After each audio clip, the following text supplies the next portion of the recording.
Hello. Welcome back to Have You Seen with Nick and Lance. Wasn't sure if you were going to introduce yourself, so I did it. No, I mean, I appreciate that. Yeah. Yeah. Sometimes I sit and I try to think of clever things to say. And Let's just take that away from you. Yeah, well, I mean, sometimes my brain's just like, nope. So this week was my turn to ask if you'd seen a movie. And I decided to ask about a movie I'm pretty sure no one's ever really heard of. I'm going to back you up on that one, yes. Yeah, for Whiteout. So I gave you guys a month to track it down. I mean, I ended up buying this one on YouTube. It was one that my brother originally owned. I guess it wasn't one of the ones I picked up from him after he passed. So I was like, I want to watch this movie. And I looked for places to watch it. I'm like, I'll just fucking buy it. So bought it, I did. All right. Well, And then I watched it and I'm like, I'm going to make Lance watch this movie. that is definitely a movie you own. It is now a movie I own. So I have now seen Whiteout, and this is the portion of the show where, We'll give it a rating. once again, we give it a rating, and then we go into spoilers. Then we'll give you a second to click away if with the month you decided you didn't want to track down Whiteout and give it a watch. It's got Kate Beckinsale. And what's the guy's name? Tom Selleck?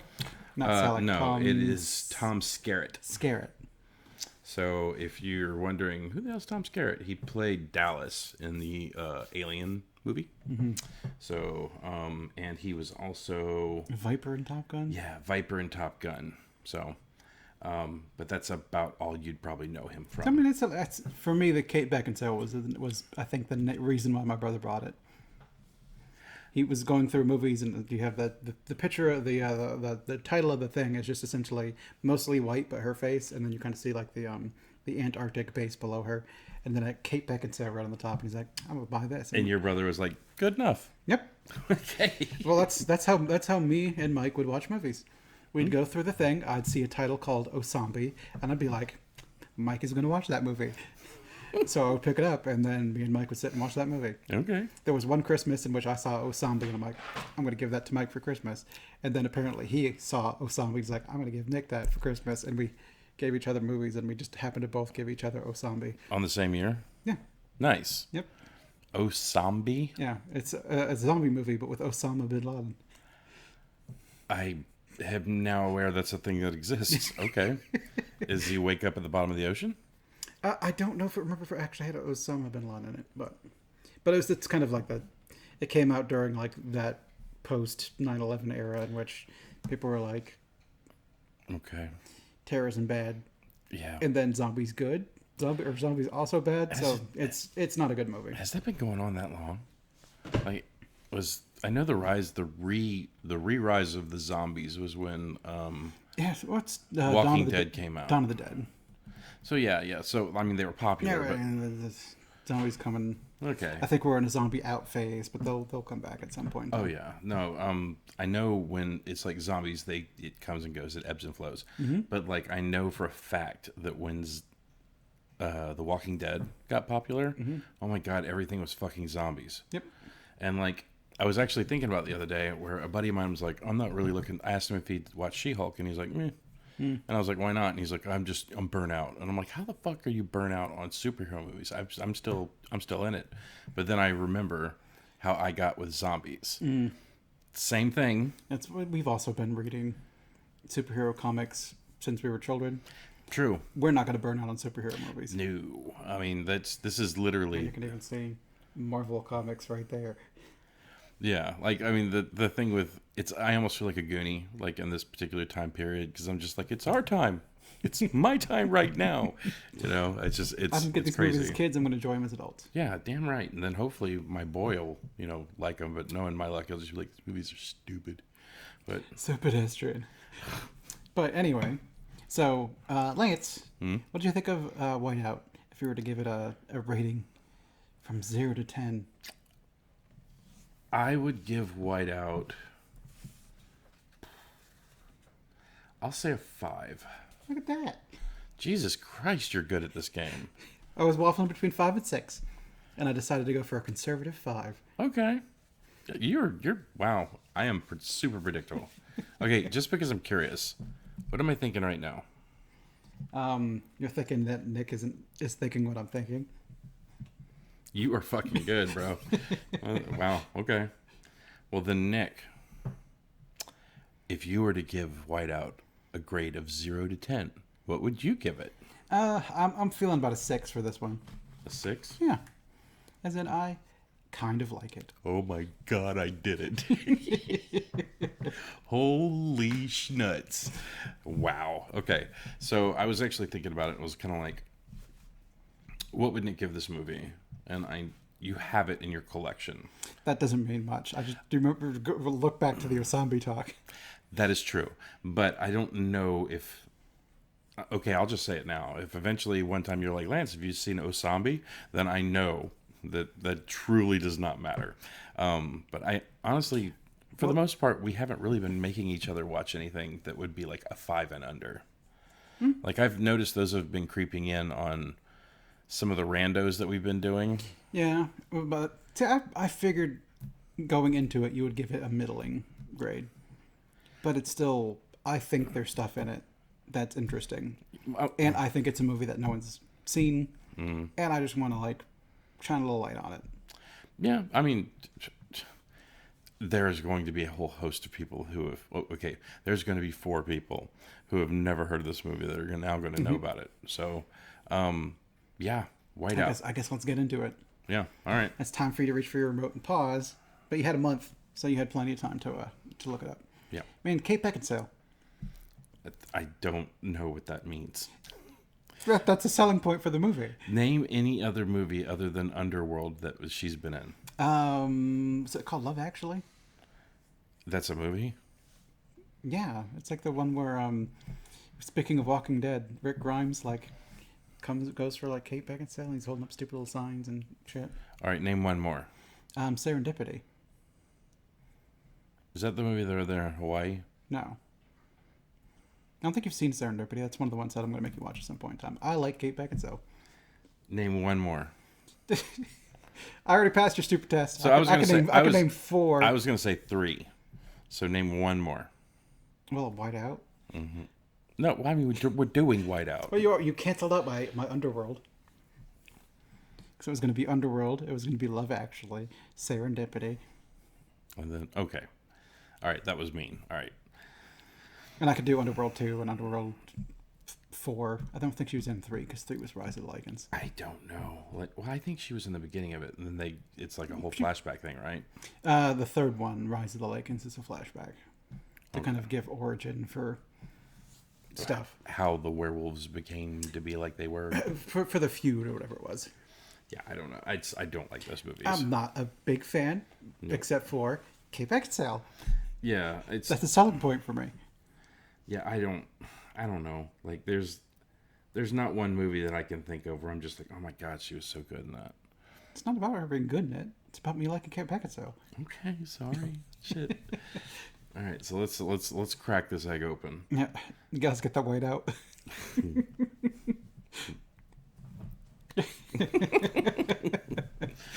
So I'll start. Yes. So this movie wasn't exactly what I thought it would be. Yeah. So it ends up being a crime mystery in Antarctica about the first murder that takes place in Antarctica. And then you've got the U.S. Marshal there, who's kind of like, oh shit. Mm-hmm. We gotta try to crack this walnut. See what's on the other side. So at the end of it, I did see where it was done by like a comic. It was produced by a comic company. Yes, this is a comic. So, is this based off real events? No, I don't think so. Okay, because it's like I just think it's a comic story that was adapted. Okay. And I don't really know much about the comic. I think I like glanced at what it was about Wikipedia, like when I was watching the movie, and it had the comic company name on it. I'm like, oh, is this a comic book? So movies you didn't know were comic book movies. Yeah. But then again, you'd have to know what this movie is in the first place to know that it was a comic book movie. If run out and get that comic book right now, because once we start talking about this movie, it's going to sell like hotcakes. It's going to take off. So yeah, thank us later. Invest for a 25-cent now. Thank us later. Yeah, I just didn't expect this movie to be what it was. Like, I know leading up to it, I was making a lot of stupid jokes where I was like, so it's going to be a plane full of like whiteout. Yeah. and it's going to go down in, the South Pole. And, like, I know I was making a lot of stupid jokes. And then while the movie was actually playing, I know I was making a lot of stupid jokes, too. But, like... That's the point. That's why me and my brother would look for movies like this. Oh, yeah. No, they're fun lol movies. However, I have a rule. Mm-hmm. And my rule is, when you're watching a TV show, you have your 2 or 3 people that are like the mains of the show. Yeah, you've got your regular cast. Yes, and then when you have a guest star, that is the murderer. Yeah. Or that is the person that is doing something that they're not supposed to be for your doing. murder procedurals or whatever. Right. When I looked at the casting list of this movie, I saw Kate Beckinsale and Tom Skerritt. Well, I guess he came up on screen and you guys like, and you're like, is that Kate or Tom Skerritt? And you're like, yes, it is. Well, he was so old looking. Like, he was seriously, like, in, like, grayback territory for this movie. Mm-hmm. Like, I was looking at his face and I was like, I know that actor. And then I just randomly put it out there. I was like, is that Tom Skerritt? And Amber goes, yes, it is. Like, she was so happy to see him. But, like, as soon as I said that, I was like, huh. And she goes, so, Lance, do you think that your rule applies for this movie? And I was like, which rule? She's like, the one where, like, if it's the other famous person in the movie, that's got to be the bad guy. I was like, yeah, that sounds right. Mm-hmm. However, I will say that this movie threw me a left hook because it did the one thing that I actually like, is that if they're the big bad, then you see, like, a scene before, if you see the person that's the big bad, and then the next scene it's like the killer. Mm-hmm. Like, so you expect it to be them, right? Somehow they got outside, went all the way around, put all the costume on, and well, you would like to think that logically that the person that was producing and directing the movie wouldn't be like, they'll buy it. Mm-hmm. So it's like you see him inside, then the girl runs out the other side, and then the killer tries to kill her. Mm-hmm. It's like, obviously they don't think we're stupid enough to buy that shit. So it's like, that was a smart lead away, where it was one of his accomplices. Yeah. So I mean, in the end, I think you had the people from the geology team, and they're the ones that discovered the down plane. Mm-hmm. One of them got injured, so they pulled in the doctor, and that's when the doctor got involved. Right. And then at that point in time, things kind of got away from him, and they were all trying to screw each other. And he's like, "Well, fuck, they're screwing each other. I'm gonna keep my head low and see if I can get through this." Yeah, and see if I can make it out with the loot intact. And then, much to his chagrin, the lead role got wind of the case, and he's like, "Fuck, you can just go home, Yep. I mean, we got things here. You're gonna miss the plane and be in Antarctica for 6 months." And she's like, "I'm too dedicated to my job, boss." And he's like, "Fuck."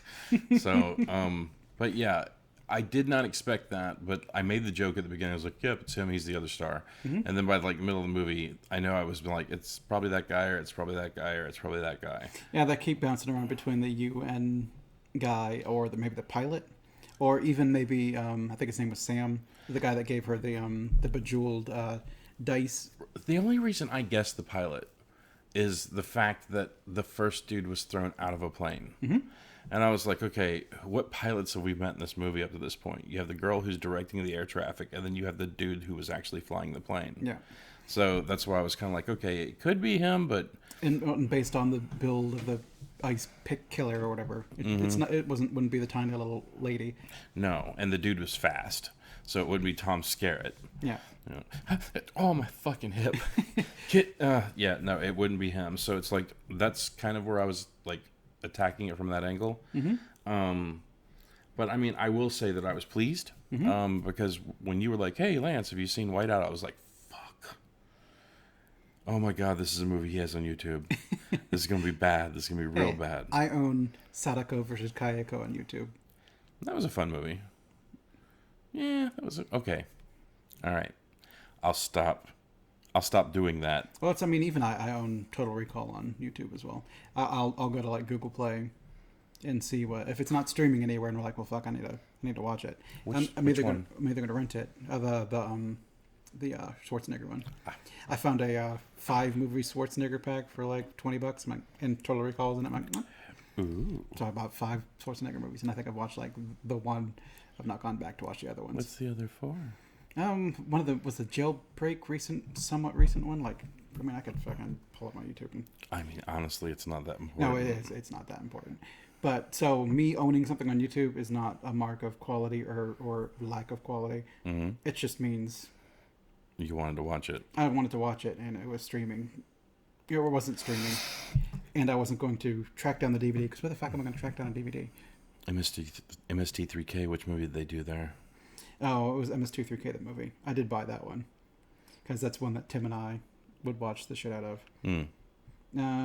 So Terminator 2 Judgment Day, Total Recall, The Last Stand, Escape Plan, and Red Heat. I got as a 5-movie pack for like $20 off Google Play. And if you buy it on Google Play, I can watch it on YouTube. So I've never seen The Last Stand, and I've never seen The Escape Plan. Or is The Escape Plan the one where he's in it with like Stallone? I think they're in. I've not watched those two. I don't think I've seen Red Heat either. And aren't they in like a boat? I think that one is that one. Yeah, you know what? We watched that one the other day, and then Red Heat is like one of his old classics. So, and like I bought Color Out of Space was one I bought. I bought the Ring movies on here. Some of these are Tim's. We share like he's parent account. I bought the Spider-Man movies on here because they don't stream anywhere. So I mean, I own good movies and I own less than good movies. I bought Hellraiser on here. I figure if one company's probably not going to go out of business for a while, it's probably Google. Safe bet. Versus me going to some other places and buying their stuff there, which I'm not super comfortable with. So yeah, a shitty roommate of mine bought like 4 movies on Comcast, and then we stopped getting Comcast, and guess what went with it? So yeah, money straight to the fucking crapper. So I want to talk about a few things I really dug about this movie. So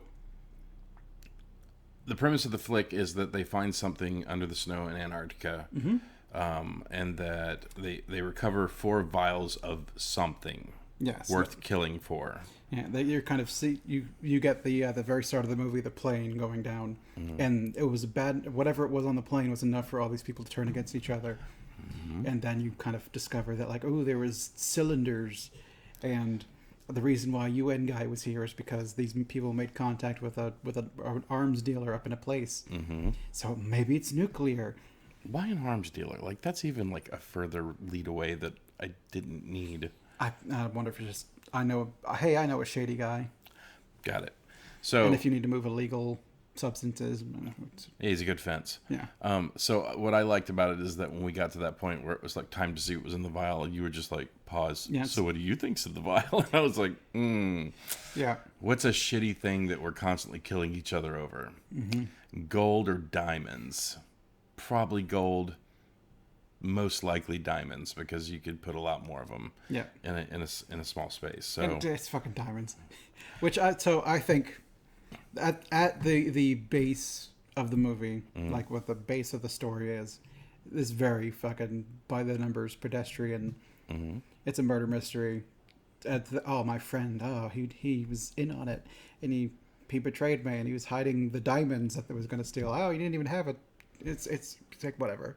I think the interesting stuff is them being in Antarctica. That kind of dude fell out of a plane, froze like over the course of a day. I'm like, you get to look, he's stuck to the thing. Like, we got a sticker. That's kind of interesting. I think one of the reasons why I like this movie, as much as I do, which is to the scale of a 6, is when Kate Beckinsale goes to check out Mooney, the second guy. So they go to the place with the pilot, and then she has to cross over to the other thing, so she crosses the little line, and then like, he's been stabbed, so she runs away from the guy from the axe wielding man, and then goes outside and ends up without her gloves on, and touches like metal, and you're just kind of like, man, that fucking hurts, and they ignore it for a long time, and eventually she has to get 2 fingers amputated. So when she touched the metal, I would add that when she pulled her hand away, you see the skin come off. Yeah. So it's like the most extreme version of if your hand's a little damp and you reach in the refrigerator to grab ice and then it sticks to your hand. Oh, yeah. It was like the most extreme version of that, which I will say it did get like at least 2 yuck points on that, because when she pulled her hand away and it was like stick, I was like, bleh. Yeah. So I was negative 65 Celsius out, which is negative 85 degrees Fahrenheit. So isn't that like peeing and then it turns to fucking mist kind of weather? I mean, just like earlier, like she opened the thing up and bumped the coffee cup and it fell, splashed and froze.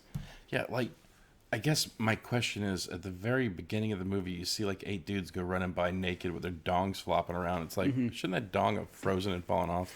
I think it depends on how long you're out, and also, I mean, they were running around in not breezy weather like at all, and it can be like, I mean, we live in the South, so if it's like 50 degrees out, it's fucking cold, Yes. and you can stand in 50 degrees, and it's like it's kind of chilly out.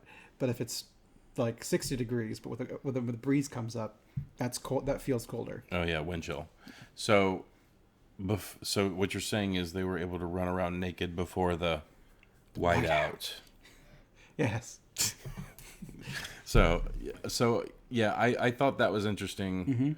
I really thought it was funny when you were like, "What do you think's in the containers?" Yes. And I was like, "Diamonds are gold." And then they pour it out and it's fucking jelly beans. And I was like, "Okay." Now, when they did reveal the murderer at the end of the movie, I was waiting to see if there was a connection back to the jelly beans, but you never see Tom Skerritt standing around going, "Jelly beans." No. But like, what I thought was funny about that, and I hope it was a funny joke for you, is that as soon as he poured out the jelly beans, and I'm like, oh, they're killing each other for jelly beans, and I was like, I swear to God, if this movie is fucking funded by Jelly Belly, I'm gonna be so pissed. Yeah, this whole thing is an endeavor by Big Jelly Bean. Yeah, strawberry jelly bellies. I'd kill for these two. And then it's, bye, Jelly Beans. The flavor. And then Kate Beckinsale's like, it's a jelly in every belly, or some stupid shit like that. Like I swear to God, I know one day that's gonna happen. Like that reminds me of Josie and the Pussycats. Maybe a little bit. Yeah. Like it ends up being some silly commercial or whatever. Bye, Jelly Bellies. Sorry, I gotta make sure it's not the baby. Yep. Sorry. One of the hazards of wanting to do a hobby of recording movies and having a kid. Oh, look at that! I can actually see his little eyes. And they look... Does that look open to you? They're looking closed at the moment. Okay. I was just wondering if that little spot, like, right in the center of the eye that's was kind of like... hard to tell now that your thing artifacted or whatever. Yeah. These great fucking Wi-Fi speeds and everything. Oh, no. He might be awake. I'm just going to leave this open. It won't distract me much. So I'm just going to leave that right there like that. All right, so... but yeah, like the jelly bean pour out, I thought was interesting. How they hid the diamonds. What I did appreciate was they didn't do that stupid fucking trope that Hollywood does when it's like they killing each other for diamonds, and then they pull it out and they're all beautifully cut diamonds. Yeah. Like I like the fact that they were uncut. Yeah. Because like the value of an uncut diamond is like it's way down. It gets its value when they're cut. So I really kind of dug that it was kind of like we have a shit ton of uncut diamonds. Yeah, like 6 canisters that were like this big. Yeah. Worth of, I guess, a chest cavity worth of diamonds. Yeah. Well, I mean, so there were multiple other bodies. So I'm wondering if like He put it in several. yeah, like because I think she noticed that one loop, the stitch up on the first guy, and then I think she was looking at another dude, and he had basically the same kind of stitch with that had that signature loop. So the first stitch was on the guy that fell out of the plane. The very first body they found had the little loop at it. So she pulled off her bandages and saw that her amputated fingers had that little loop. Right. So she made the connection that Same person. the doctor made is the one that went out to the field to repair that. Right. So she looked to another body who had a cut across his belly. And And it was sewed up with the same loop. So she opened him up and diamonds galore. I'm telling you, I'm pretty sure every corpse he was going to move back across the border probably had like a bunch of shit stuffed in them. I made 6 canisters worth of diamonds. Yeah. So, but yeah, I didn't expect. So I'll also say this: they didn't do a whole lot of Whiteout in a movie called Whiteout. They did like 3 instances of it. Yeah, but it was like Tom Skerritt literally goes, "With the wind blowing 100 miles an hour in your face, you can't see your hand in front of your face yeah, 6 inches." It's I think it's one of those Hollywood tropes of if your character can only see 6 inches in front of the face, you're not seeing anything on screen. Which is also why when you see people going outside, they're wearing like goggles and have the hood up, but the rest of their face is out in the open. Yeah, because you want to see the actor. Yeah, you're paying for this part. You're paying for the face, so show the face. Whereas when it's negative 85 degrees, you're not just going to be like, I'm putting my hood up and going outside. That's true. You'd be bundled up like Axe Murderer dude who had his face bundled up so you couldn't see him. Yeah. And like I said, that movie was giving me like hard vibes of like My Bloody Valentine with the dude all gussied up in fucking Arctic gear, like killing people with a fucking snow pick. Yeah. But I did appreciate the fact that they were uncut diamonds. I did appreciate the fact that this is probably just a wholly unique experience, and this is actually one of the things I thought that was charming about the movie. It was the fact of I'm a bad guy, I'm coming to get you. And she's like, oh no, I'm running away. And they like clip themselves to the line so they don't get blown off. So they're like, and the killer's on the same fucking guideline with his little safety thing, and then she gets to the cross point. She goes, and then the killer's like, like I just thought that was hilarious. But you had a few tension moments at like those little things where she gets hers first and he's running at her and goes to swing, but he gets caught because he has to switch to the next little line. And see, that was one of the other things that I did think was funny, or actually it was one thing that I appreciated about the movie, is they didn't have the scene where it was like the girl was sitting there doing a thing and there's nothing behind her, and then next thing you know there's somebody behind her, and like there's a split second before the cut frame where you see like the dude come trudging out of the white. So if you're paying attention, you see him fucking coming, and then it switches back to her not knowing he's back there, so you get that 2 seconds like, oh shit bitch, you better run. You know, like I did notice quite a few times like when the dude was coming up, it wasn't like he was just suddenly there and hacking at your face. You actually saw him like coming out of the snow in the background. So I did dig that. The movie does have a lot of charming stuff. I know that I only gave it, was it a 5? Because I think the story itself is whatever. Because I mean, there's nothing you've not seen here before. I think the interesting stuff comes from the things that you've not seen before. True. And how much does that really balance out? Like, when are you going to watch this movie again? Or are you just going to kind of remember some of the interesting stuff and be like, it's interesting? I'll never watch it again, but I will tell you that I thought it was, you know, any slasher movie, Camp Crystal Lake, Jason, like coming after people, you have the girl that's like running zigzags through the woods. But in this movie, it's like I'm running down a fucking guideline. And he's right fucking behind me. Yeah. Like you can even feel the thrumming from the fucking line. Like, I did think that was interesting. It did have an interesting twist at the end, but like I said, I made a random guess at the beginning and figured that out. At least he was the mastermind. It's more of he got pulled into it halfway through. And he had a good reason. Yeah. You know? But like, I don't understand why he did the whole thing. I've got this 5-year-old I've never seen before, or a 5-year-old grandson I've never seen before. It was like, is that selling your story? It's more of like, why are you leaving and I'll never hear from you again, essentially. It's like, I've been in this game too long. I've never even seen my 5-year-old granddaughter. I mean, I actually felt for the guy. And then I also did like the fact that they didn't do the stupid, hey, you figured it out. Yep. 2 days from retirement, I wanted to have something for me. All right, I guess you got me. Pocket sand. And then you have that last fucking fight between the two people. No, he's old and he's not going to win. So he just kind of like, I'm not going to prison. But like the thing is that you could tell the two people actually cared about each other because they didn't cheapen the scene by her ripping the gun out of her holster and like holding it on him. She just straight up was like, I know you did it. And he's kind of like, yep, and here's the reason why. And then he's just kind of like, so I'm just going to walk out in the snow and die now if that's okay with you. And she's like, yeah, that's fine. And so like, I did like that too. Because like I was waiting for the fucking pocket sand, like random study vial, you know, like I was just waiting for something. For one more little showdown. Yeah, but like they didn't do it. I had to give the movie props for that. Because I was looking for some formulaic stuff in the movie, and sure enough, they did not do that. Like, I still think one of the funniest parts of the movie was when she got the frost burn on her 2 fingers that they had cut off, and he was just like sticking it with a needle, and he's like, "Did you feel that?" And she's like, "No." And he sticks the other finger. "Did you feel that?" "No." "Okay, well, I'm gonna have to cut these 2 off. Do it again. Do it. Do it again. Oh, so much pain." He's like, "I haven't even touched you yet." "Oh, all right, do it now then." "Oh my God." It's like so bad. Like that made me laugh. Yeah, just the thought of it, because it didn't actually happen. I mean, shit, I would do that. I mean, honestly, I cannot.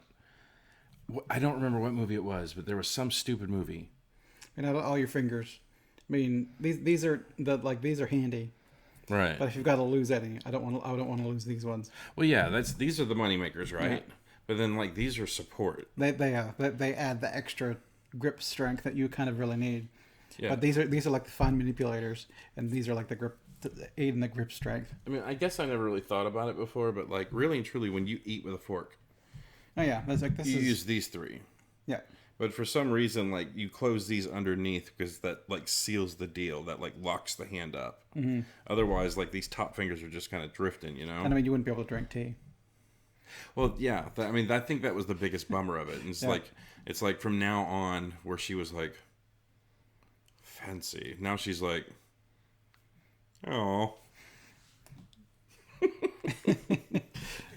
But yeah, I did like that it didn't do some of the common tropes. Like they actually leaned away on some of that stuff. Yeah, I really think I liked that. You know, in a lot of stupid action movies, people take like a gunshot and they're like, meh, and then they just push on it, and then they're better. Right. Like she did. She fucked up once. She lost 2 fingers.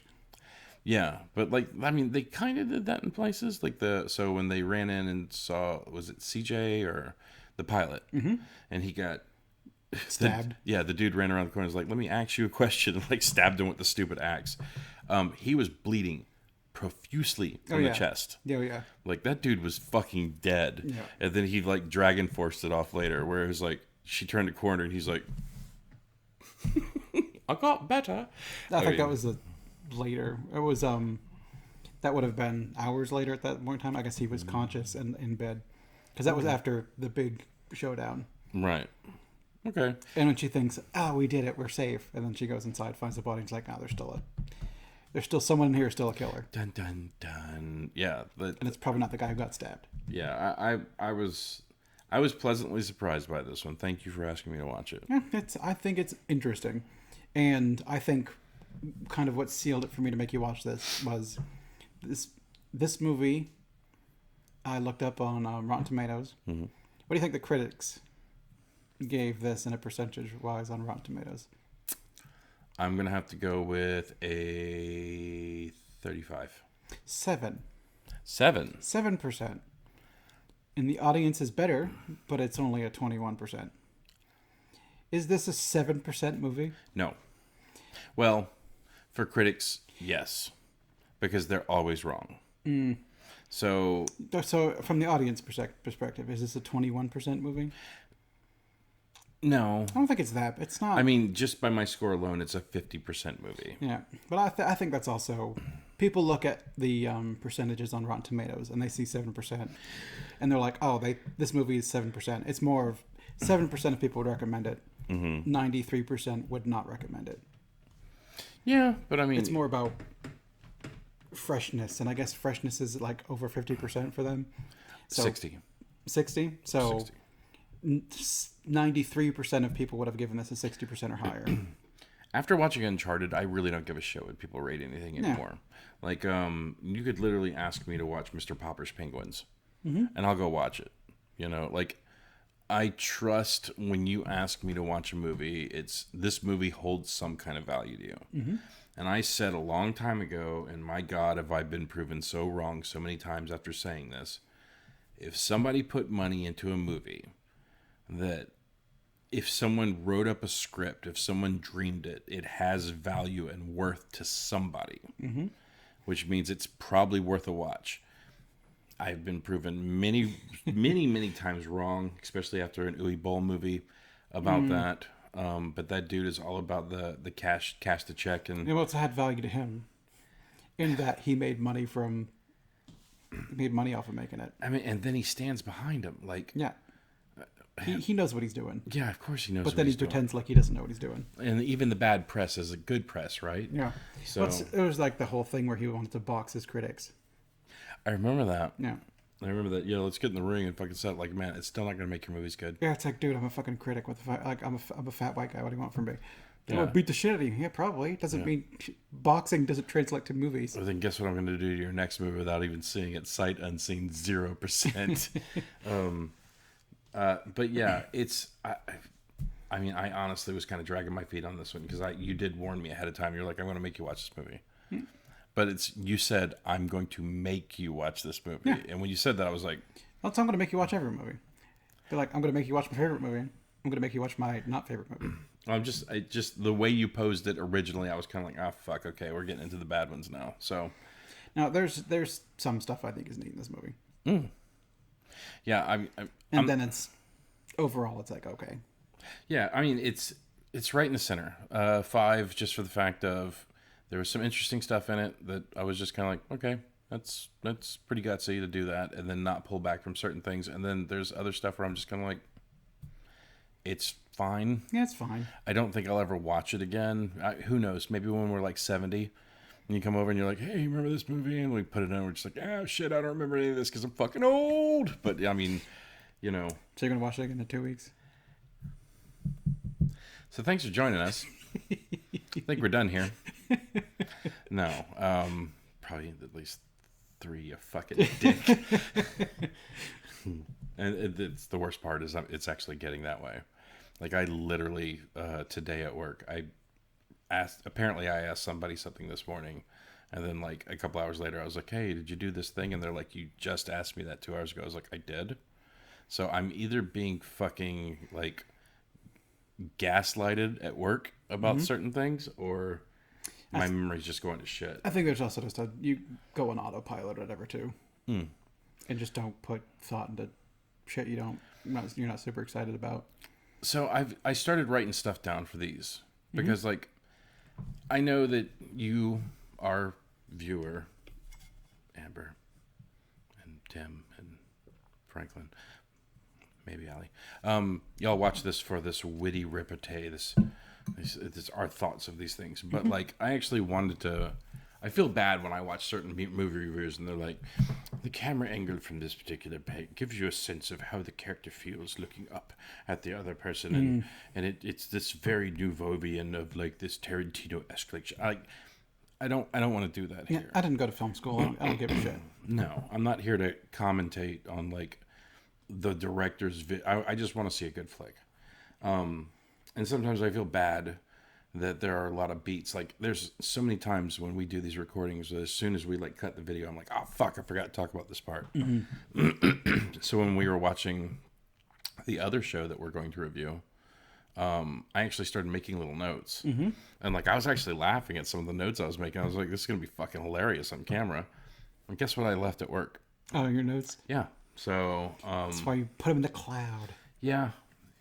I'm learning that slowly but surely, buddy. So, but I'll muddle through. I think our very first one that we recorded was Fright Night, and I made like a list of things I wanted to talk about. But, I remember that. But in order to do that, I watched the movie just to watch it and experience it, and then I watched the movie again, and then I'm like, I don't need to watch all these movies twice to make a nice list of things. And if I'm pausing it every so often, I'm taking myself out of the movie. I'm trying to watch it as just like, I don't know, just like your normal dude sitting. You put the movie on, press play, and you just watch it.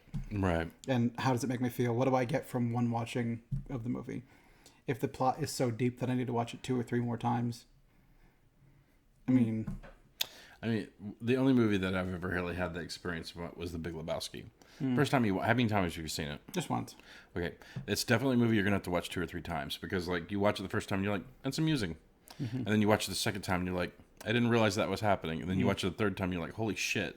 Like the writing in this movie is fucking good, because I watched the movie the first time and I just love Jeff Bridges. So like the entire time I'm like, I'm loving him, I'm loving what he's doing. And then I watched the movie again and was like, I didn't make that connection. And I watched it the third time and I was like, holy shit, this movie's a fucking masterpiece. Like because it's written really well. Because it is, you think it's just like a bunch of dumbasses doing dumb shit, but there's actually like a crime drama kind of a thing happening too. So, but yeah. Do you have anything else you'd like to say about Whiteout? I think we could pretty much put a pin in this one. I picked out a couple things that were interesting, like the snow fights. Interesting. On being on a line is interesting. The main character like actually having consequences for dumb Taking decisions. off the gloves. Yeah. Is interesting. Yeah. I mean, surrounding a story that's just kind of like meh. Beyond the backdrop, the story is not particularly impressive. I mean, it was okay. It's not bad. It's just It's fine. Yeah, tenacious. Marshall is going to get her man, and then I think it's a story that's fine with a couple diamonds in it. it's always diamonds. It's always diamonds. Diamonds and gold. We're always fucking each other over for rocks that came out of the fucking ground. Yeah. We really are monkeys, aren't we? Yes. We like shiny stuff. I think we have a little magpie in us. I'm not sure. Anyways. All right. I think we could put a pin in Whiteout. Yes. So run out and buy stock in the Whiteout company for the stuff you put on paper, and sometimes sniff just for ha-has, and also the comic book. And buy jelly beans. Jelly Belly. Send us stuff.